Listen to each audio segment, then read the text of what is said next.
Here you go, man. $1.06. Sorry, man, I got no cash on me. You know what? Just go ahead and take it. Yeah, it's no big deal. I mean, the banks are going to make more off of that than I will. You know, for years, big banks and credit card companies have been pushing people to use their cards instead of cash, right? But then they use their market power to charge you and me these loan shark rates for the privilege, to the tune of more than $48 billion a year.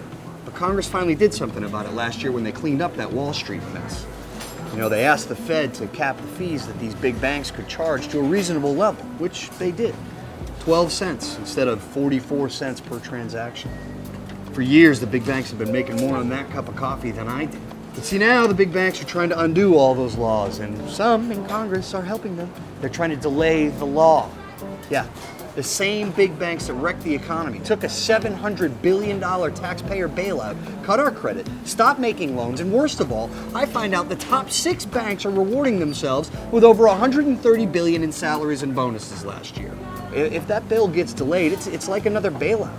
But this time, you and I pay every time you use their debit card to spend your money at the register. And get this, they're talking about cutting your free checking and raising ATM fees. The banks say, oh, it's a free market. I mean, the only thing free here is the ride that the banks are getting.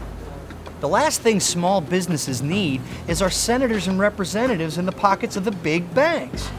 Yeah, some of the same people we sent to Washington take Wall Street's money and now are picking the big banks that caused the economic crisis in the first place. And we're stuck with the bill. Tell Congress the banks have gotten enough of our money. It's time to stand up for the little guy. Oppose S-575 and H.R. 1081. Congress sticks it to the small businesses and consumers on behalf of the Big Banks Act of 2011.